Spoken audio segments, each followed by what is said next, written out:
Good morning students. So today again we will discuss chapter 2 of economics, people as resource, grade 9th. And in our earlier video we have discussed about the definition of human capital. We have seen people as resource, then we have seen the story of Sakal we discussed, and today on page 18 of your NCERT book we will discuss story of Vilas. So Vilas was an 11-year-old boy and residing in the same village as Sakal, and Vilas' father Mahesh was a fisherman, and his father passed away when he was only 2 years old. So he was not having any father, and his mother Geeta, she sold fish to earn money to feed the family, and she used to bought the fish from the landowner's pond, and then she used to sell it in the nearby market, and she could earn only 150 rupees a day, so very meager earnings by selling the fish.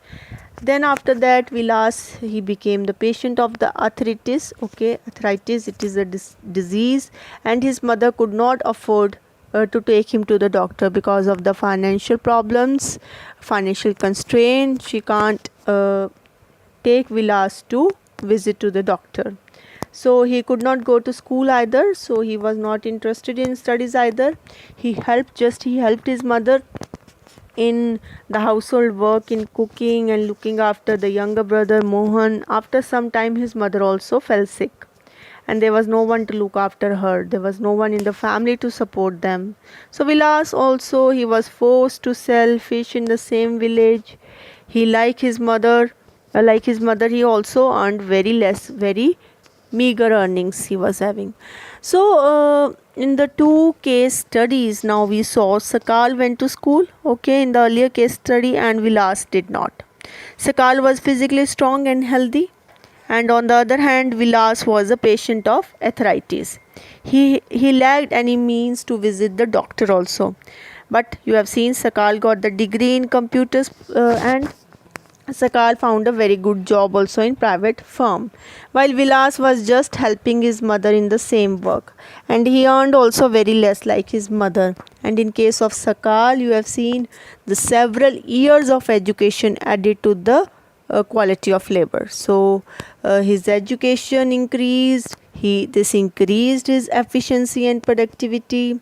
So if productivity increases, the economy will also grow, the standard of living of the people will also improve. So from the two case studies, what we concluded, that education is must, and if our workforce is educated and healthy, then only they can contribute to the nation, as in the case of Sakal.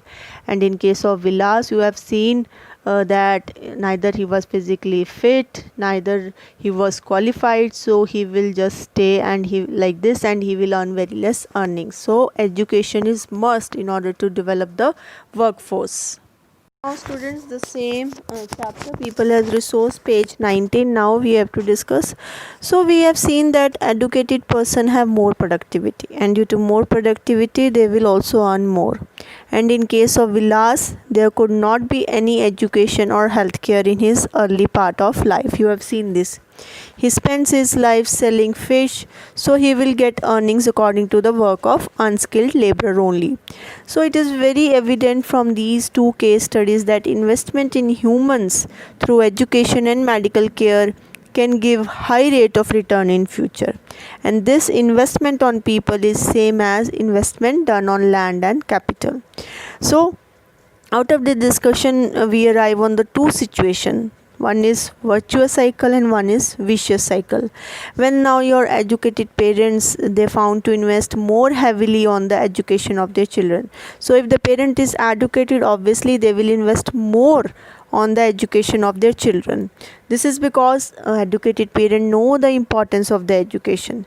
They are also more conscious about proper nutrition and the hygiene of their children. So such parents will look after their children needs properly. They will be taking care of their children, their health, their education. So due to this, a good and a good virtuous cycle is created. And on the other hand, the another cycle is vicious cycle, in which the uneducated and the medically unfit and unhygienic people or parents, they will also keep their children in the same condition. So in this way a very bad and dangerous vicious cycle is created or circle is created, and in which coming generation is forced to remain poor. So we discussed now virtuous and the vicious cycle or the circle, and now the countries like Japan, they have invested heavily in the human resources. They did not have any natural resource, but still these countries are rich and developed. They import the natural resources which are needed in their country, so they become developed nation because they have invested on the people, especially in the field of education and health. So in return, these educated people made efficient use of other resources like of land and capital. So efficiency and technology invented by these qualified people, they have made these countries rich and developed. Continuing from page 19 only, the another topic which we have to discuss here is economic activities. Okay, the topic on page 19 of your book is economic activities by men and women. So students like Villas and Sakal, other people, they have been engaged in various other activities. Like we have seen Villas sold fish and Sakal got a job in the computer firm, and economic and non-economic activities. Here we have to discuss now the economic activities, means all those activities that give income to the people, they are called economic activities, and all the economic activities contribute to the flow of goods and services in an economy. Okay, like the farmer is producing, cultivating his field, a teacher is teaching in the school, the men and the women, they are working in the banks, workers working in the mines. So all this is a economic activity, and in order to survive in the economy, in order to have to survive in the economy, in order to earn the livelihood, each and every person, they go for the economic activity. And economic activities are further bifurcated into market activities and non-market activities. Market activities are those activities for which remuneration is paid. Means remuneration here means payment made for the work done. So the remunerations are made to anyone who perform the activity, and the activity is performed here for the money or the profit only. So like goods and services are produced, and then the government services, government is providing the services, so that is also a market activity, like generation of electricity. So all the residents, they pay for this government service. And similarly the remunerations are there for all the factors of production, like the remuneration which we will pay to the land is rent, and the remuneration which we pay to the labor is wages, and then the remuneration for the capital will be the rate of interest, and the remuneration for the entrepreneur will be the profit, because the entrepreneur is the person who will be organizing all these factors of production in order to organize the production, and then in return he will be getting the profit. And in non-market activities, means the non-market activities when some product or service is produced for the self-consumption, so it is called non-market activity. Like if farmer is producing just to meet his family needs, then his activity is a non-market activity. Similarly, the work of a housewife is a non-market activity because she is working for the benefits of her family only. So here we discuss the economic activities, and on the basis of nature of economic activities, the sectors of our economy are divided into primary sector, secondary sector and tertiary sector, and all the activities which are performed in these sectors, they will be considered as different activities. Like the activities performed in the primary sector will be called the primary sector activities, like agriculture.